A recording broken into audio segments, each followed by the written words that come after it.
আসসালামু আলাইকুম dear students. আমি তোমাদের উইক স্টুডেন্টস ইংলিশ চ্যানেলের পক্ষ থেকে স্বাগত জানাচ্ছি।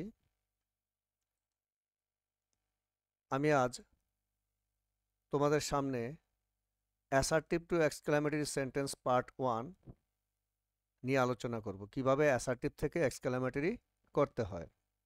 তোমরা সবাই মনোযোগ দিয়ে শুনবে, ইনশাল্লাহ আশা করি তোমরা বুঝবে। যারা এখনো পারো না তারা ভালো করে বুঝে যাবে। দেখো, আমার এই পেজে কয়েকটি সেন্টেন্স দেওয়া আছে অ্যাসার্টিভ, এইগুলোকে আমরা এক্সক্লামেটরি করব। কিভাবে করব তাহলে দেখো দেখো প্রথম সেন্টেন্সটি দেখো, she was very attentive to her study. এই সেন্টেন্সে দেখো প্রথমে আছে রয়েছে সাবজেক্ট আছে এখানে, তারপরে আছে ভার্ব, অর্থাৎ সাবজেক্ট ভার্ব। এরপরে দেখো সেন্টেন্সে এ অথবা এন আছে কিনা। যদি এ বা এন না থাকে ভার্বের পরে, তাহলে তুমি সেন্টেন্সটি শুরু করবে হাউ দ্বারা। অতঃপর এই ভেরি বাদ দিয়ে ভেরি পরে যে অ্যাডজেক্টিভ থাকবে সেটা লিখবে। আমি কি বললাম যদি সাবজেক্ট এবং ভার্বের পরে এ অথবা এন না থাকে, তাহলে তুমি এইটিকে হাউ দ্বারা শুরু করবে এবং ভেরি বাদ দিয়ে তারপরে যে তোমার নাও রয়েছে, অ্যাডজেক্টিভ রয়েছে, সেটি লিখবে। তাহলে এখানে আসলো প্রথমে হাউ অ্যাটেন্টিভ। এবার তোমাকে যা লিখতে তুমি খেয়াল করো, এখানে কিন্তু এ বা এন যেহেতু নেই, দুইটা ওয়ার্ড কিন্তু লিখবে তুমি, মাত্র দুইটি ওয়ার্ড। কি কি? এ হাউ এবং তারপর একটি অ্যাডজেক্টিভ, অর্থাৎ হাউ এখানে অ্যাডভার্ব এবং অ্যাটেন্টিভ হচ্ছে অ্যাডজেক্টিভ।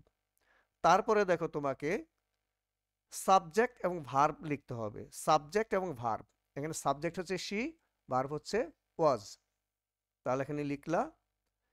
এবার তুমি সেন্টেন্সে যদি অন্যান্য ওয়ার্ড থাকে, অর্থাৎ অ্যাডজেক্টিভের পরে অন্যান্য ওয়ার্ড যদি থাকে, তাহলে তুমি সেইগুলো লিখবে এবং সর্বশেষ আশ্চর্যবোধক চিহ্ন দিবে। একটা জিনিস খেয়াল করো, অনেক সময় শিক্ষার্থীদের দেখা যায় ওরা করে কি, এখানে যে অ্যাডজেক্টিভ লিখার পর অন্যান্য ওয়ার্ড যা আছে সব কিছু লিখে, তাহলে এটা কিন্তু ভুল হয়ে যাবে। এবার আমরা দ্বিতীয় সেন্টেন্সটি যদি দেখি, এখানে দেখো সাবজেক্ট হচ্ছে ইট, তারপরে ইজ, এরপর দেখো এ আছে, যেটা আমি আগের সেন্টেন্সে বলেছিলাম। দেখো এ বা এন যদি না থাকে তাহলে হাউ দ্বারা শুরু করলে, কিন্তু এখানে এ আছে, তাহলে এটাকে শুরু করতে হবে ওয়ার্ড দ্বারা এবং তারপরে এ লিখবে এবং এখানে ভেরি যদি থাকে বাদ দিবে, কিন্তু এখানে অ্যাডজেক্টিভ এবং নাউন এই দুইটা জিনিস কিন্তু এখানে লিখবে, অ্যাডজেক্টিভ এবং নাউন। তাহলে ভিভিড ছিল এখানে অ্যাডজেক্টিভ আর কোয়ালিটি হচ্ছে নাউন। তাহলে এখানে কটা লিখলে? প্রথমে লিখলে ওয়ার্ড একটি, তারপরে এ দুইটি, তারপরে একটি অ্যাডজেক্টিভ এবং একটি নাউন। এই চারটি ওয়ার্ড লিখার পরে তুমি তারপরে কি করবে? সাবজেক্ট আনবে এবং ভার্ব আনবে। সাবজেক্ট ছিল ইট এবং ভার্ব ছিল ইজ। অতঃপর তুমি আশ্চর্যবোধক চিহ্ন দিবে। আমরা যদি 3 নাম্বার সেন্টেন্সটি দেখি, এখানে রয়েছে this problem has taken a very serious shape in this city. এখানে সাবজেক্টটা কি? সাবজেক্ট হচ্ছে দিস প্রবলেম, সাবজেক্ট হচ্ছে দিস প্রবলেম, শুধু দিস নয়। ভার্ব হচ্ছে হ্যাজ টেকেন, এখানে একটি অক্সিলারি আছে এবং মূল ভার্ব আছে। তাহলে এরপর দেখো ভার্বের পর এখানে এ রয়েছে, যেটা আমি আগেই বলেছি এ আছে কিনা। এ থাকলে তুমি শুরু করবে ওয়ার্ড দ্বারা। হ্যাঁ, শুরু করলাম ওয়ার্ড দ্বারা, তারপরে এ লিখতে হবে। এবার তুমি ভেরি বাদ দিয়ে তুমি এখানে কি লিখবে? একটি অ্যাডজেক্টিভ এবং নাউন। হ্যাঁ, যদি এরপরে অফ থাকে তাহলে পরবর্তী নাউন কিন্তু এর সাথে আসবে, কিন্তু এখানে অফ নেই। তাহলে আমরা আনলাম ওয়াট, তারপরে এ, এবার আসলো অ্যাডজেক্টিভ প্লাস নাউন। এবার তোমার সাবজেক্ট হবে এবং ভার্ব হবে। সাবজেক্ট হলো দিস প্রবলেম, ভার্ব হচ্ছে হ্যাজ টেকেন। হ্যাঁ, এটুকু আসলো।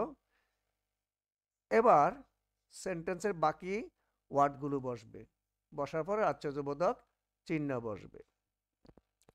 আমরা পরের সেন্টেন্সে দেখি, এখানে সাবজেক্ট আছে দি লেজি, ভার্ব হচ্ছে সাফার। তাহলে এখানে তো আর এ নেই, এ যেহেতু নেই, এনও নেই, তাহলে আমরা শুরু করব হাউ দ্বারা। এবং এই যে দেখো এখানে ভেরিও ছিল না, শুধু এখানে মিজারেবলি এটা ছিল একটি অ্যাডভার্ব, সেটা তোমরা এখানে লিখবে। লেখার পরে এবার সাবজেক্ট আসবে এবং ভার্ব আসবে এবং অন্যান্য ওয়ার্ড আসবে।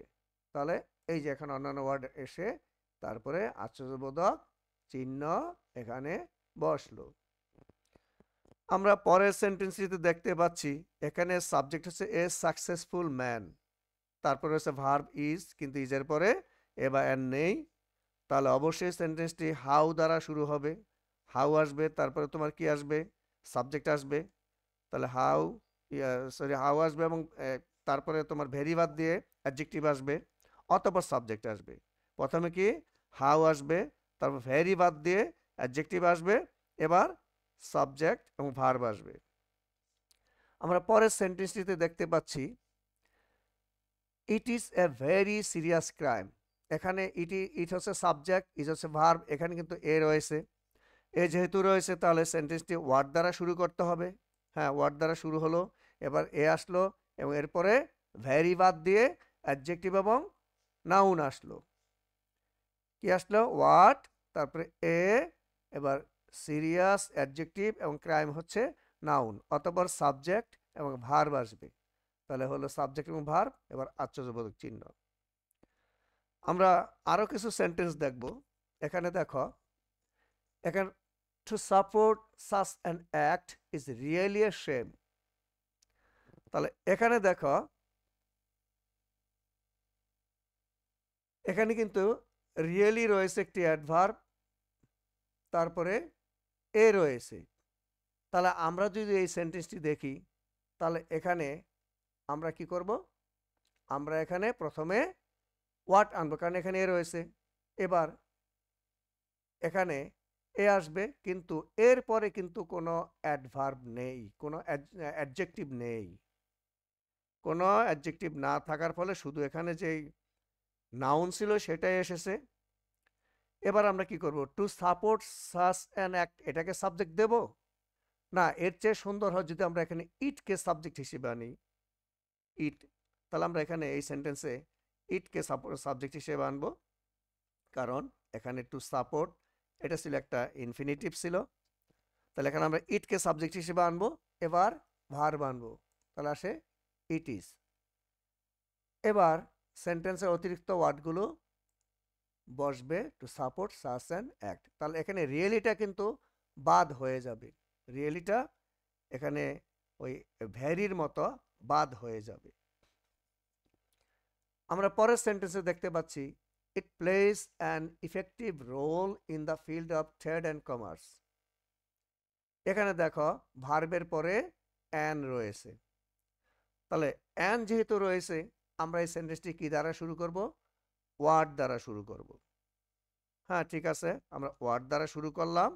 এবার আমরা এই যে এখানে অ্যান ছিল, অ্যান কিন্তু এ হয়ে যাবে, কারণ ইফেক্টিভটা এখানে বাদ হবে। কিন্তু ইফেক্টিভটা তুমি যদি এখানে ব্যবহার করো তাহলে সেখানে ব্যবহার করতে পারবে হোয়াট অ্যান ইফেক্টিভ রুল, এটা ব্যবহার করাও যাবে, বাদও দেওয়া যাবে।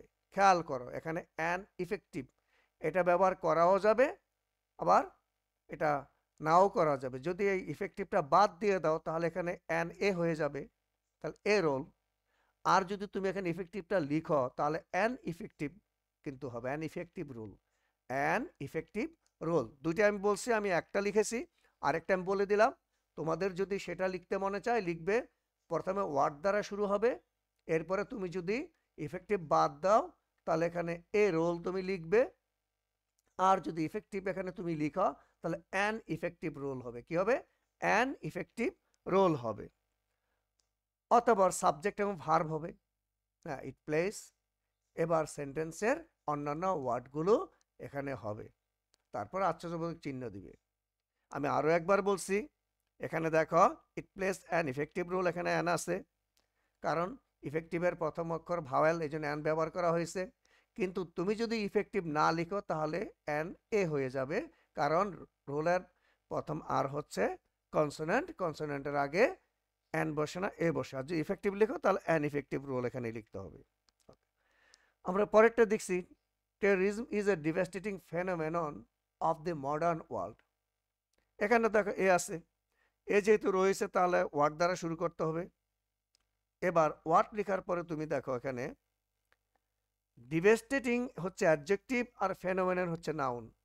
এই নাউনের পরে কিন্তু অব রয়েছে, তাহলে এই অবের পরে দেখো দি অ্যাডজেক্টিভ, মডার্ন অ্যাডজেক্টিভ, ওয়ার্ল্ড হচ্ছে নাউন।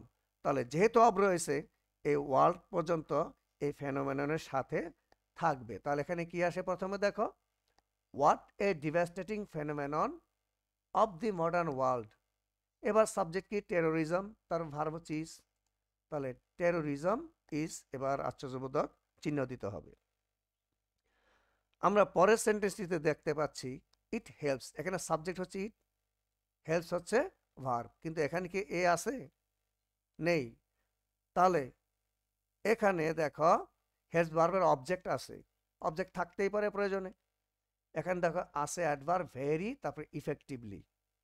তাহলে এখন দেখো এই যে ইফেক্টিভলিটা হচ্ছে অ্যাডভার্ব, আর এখানে ভেরি মানে ভার্বের পরে এবান যেহেতু নেই, সেহেতু আমরা কি করব, হাউ দ্বারা শুরু করব এবং এই যে ভেরি বাদ দিয়ে এই অ্যাডভার্বটা লিখব। এবার কি বলেছিলাম, এবার সাবজেক্ট আসবে, ভার্ব আসবে, আসলো সাবজেক্ট এবং ভার্ব, এবং ভার্বের সাথে যেহেতু অবজেক্ট আছে সেটা ওর সাথে আসলো, এবং অতঃপর সেন্টেন্সের অন্যান্য ওয়ার্ডগুলো বসবে। তাহলে আশা করি শিক্ষার্থীবৃন্দ তোমরা এটা বুঝতে পেরেছ, এবং আসলে যদি একটু মনোযোগ দিয়ে দেখো তাহলে অবশ্যই সেন্টেন্সটি এই অ্যাসার্টিভ থেকে এক্সক্লেমেটরি করাটা অত্যন্ত সহজ, এবং তোমরা প্র্যাকটিস করবে, প্র্যাকটিস করলে ইনশাল্লাহ তোমরা ভালোভাবে শিখতে পারবে। তাহলে আমার আজকের ভিডিও এখানে শেষ করছি, ইনশাল্লাহ দেখা হবে পরবর্তী ভিডিওতে।